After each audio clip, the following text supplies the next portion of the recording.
महागठबंधन की गांठ भी अभी तक खुल नहीं पाई है। घटक दलों के बीच सीटों का बंटवारा नहीं हो पाया है।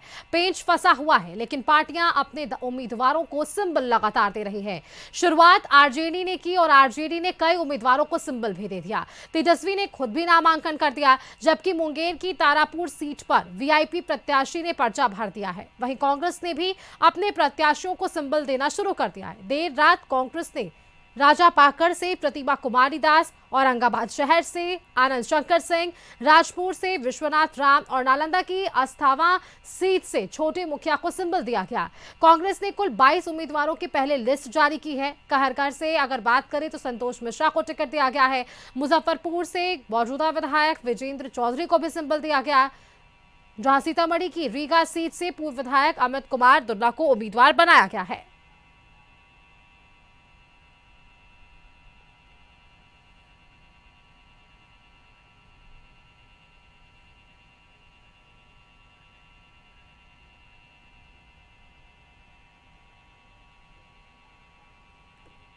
और चलिए इस खबर पर आपको हम सीधे लिए चलते हैं राजधानी, जहां से हमारे साथ संवाददाता नीरज जुड़ रहे हैं। नीरज का एक बार रुख कर लेते हैं। नीरज, देखिए महागठबंधन में गांठ अब भी नजर आ रही है।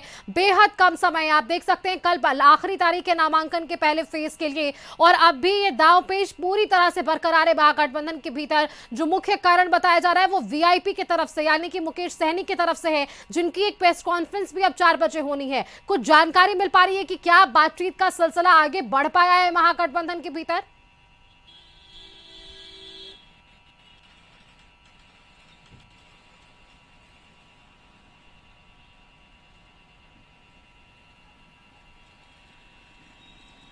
देखिए सुस्मिता, इस पे अपने दर्शकों को सबसे पहले बता दूं कि मुकेश सहनी जो बीजेपी के प्रमुख हैं वो काफी नाराज हैं, और इसी नाराजगी को लेकर के वो 12 बजे प्रेस कॉन्फ्रेंस करके वो खुलासा करने जा रहे थे। खुलासा इस मकसद में करने जा रहे थे कि वो अपने पार्टी के नाम का ऐलान करने जा रहे थे। लेकिन इसी बीच कांग्रेस के बड़े नेता तेजस्वी प्रसाद यादव के तरफ से मुकेश सहनी को मनाने की कोशिश की गई और मुकेश सहनी को बुलाया गया। लेकिन अभी जो बात सामने निकल के आई है कि मुकेश सहनी जो सीट की डिमांड है, अभी सीट की मांग है, उन्होंने कहा कि चावर कर देते हैं, लेकिन डिप्टी मांग जो मुकेश सहनी उसको मुकेश सहनी पाई है। और मुकेश सहनी आज प्रेस में ऐसा उम्मीद आ रहा है, सूत्र है कि मुकेश सहनी या तो किसी दूसरे दल सकते हैं, नहीं तो आपने जो अपने प्रत्याशी का नाम ऐसे बताया करके रखे हैं वहां से।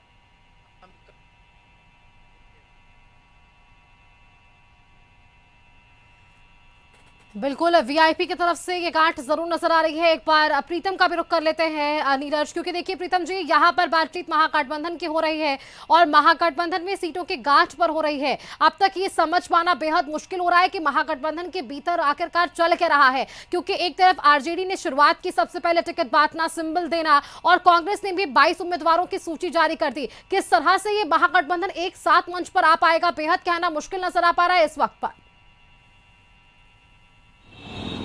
कांग्रेस 22 नहीं बल्कि आज 2 उम्मीदवारों को और सिंबल दिया गया है जी। बक्सर से मुन्ना तिवारी विधायक है, उनको सिंबल दे दिया गया है।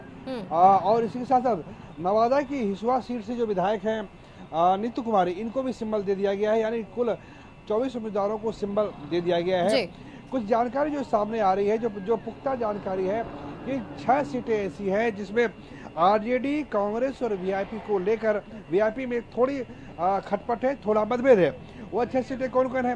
पहली सीट है सहरसा, दूसरी सीट है नवादा की वारसलीगंज, तीसरी सीट है गया की टिकारी, ये चौथी सीट है भागलपुर की कहलगांव। ये सारी सीट ऐसी है। कहलगांव से आरजेडी संजय यादव के पुत्र रजनीश यादव को खड़ा करना चाहती है, जबकि कांग्रेस चाहती है कि चूंकि यहाँ से कांग्रेस के दिग्गज नेता हुआ करते थे सदानंद सिंह, उनको खड़ा करना चाह रही है। उनके वहाँ से कांग्रेस अपना टिकट खड़ा करना चाह रही है। माफ कीजिएगा, सदानंद सिंह की मृत्यु काफ़ी पहले हो चुकी है, क्योंकि वहाँ से सदानंद सिंह 9 बार चुनाव जीते हैं कांग्रेस के सिंबल से। तो वो चाहते हैं, कांग्रेस चाहती है कि ये सीट, कहलगांव की सीट, उसको दी जाए। इसके अलावा एक और सीट है टिकारी सीट। टिकारी सीट पे कांग्रेस के कई सारे दावेदार हैं और प्रबल दावेदार हैं। टिकारी सीट पे भी कांग्रेस और आरजेडी बिल्कुल आमने सामने है। नवादा की वारसलीगंज सीट है। वारसलीगंज से कांग्रेस चाहती है कि जो नवादा की जिला अध्यक्ष है मंटन सिंह, उनको वहाँ पे उम्मीदवार बनाया जाए। मंटन सिंह पिछला चुनाव बेहद ही मामूली अंतर से हारे थे वारसलीगंज से, जबकि आरजेडी चाहती है कि वहाँ से अशोक महतो या उनके पत्नी या उनके परिवार को उम्मीदवार उतारा जाए। नवादा वारसलीगंज में भूमिहार की भी आबादी अच्छी है और जो दलित आबादी है, जो महतो जनजाति से आते हैं, उसकी भी आबादी काफ़ी अच्छी खासी है।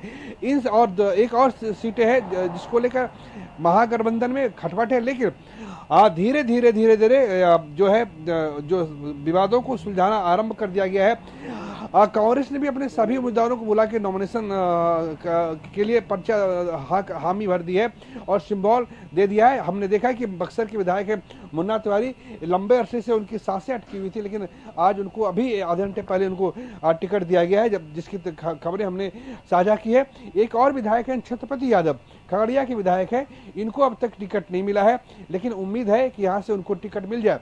चंदन यादव, थोड़ी जानकारी अंदर की जो मैं आपको देना चाहता हूँ, चंदन यादव यहाँ से चुनाव लड़ना चाहते हैं। चंदन यादव छत्तीसगढ़ चुनाव के कांग्रेस के प्रभारी रहे हैं और चंदन यादव का छत्तीसगढ़ के विधायक देवेंद्र यादव से काफी अच्छे रिश्ते हैं और देवेंद्र यादव के राहुल गांधी से काफी अच्छे रिश्ते हैं, तो चंदन यादव वहाँ पे दावेदारी कर रहे हैं, लेकिन उम्मीद है। बिल्कुल प्रीतम, देखिए सवाल इसलिए ही शायद खड़ा हो रहा है कि रिश्तों को बरकरार रखना और इस महागठबंधन को एक साथ रखना तेजस्वी के लिए भी एक बड़ी चुनौती साबित हो जा रही है इस चुनाव के लिए। बेहद शुक्रिया प्रीतम आपका और नीरज आपका भी हमारे साथ जुड़ने के लिए। क्या कुछ महागठबंधन के अंदर गांठ है और कैसे इसको सुलझाया जाएगा, क्योंकि समय बेहद कम है और समय अवधि के भीतर क्या दांव पेच निकाल पा रहे हैं शीर्ष नेता, ये देखने वाली बात होगी।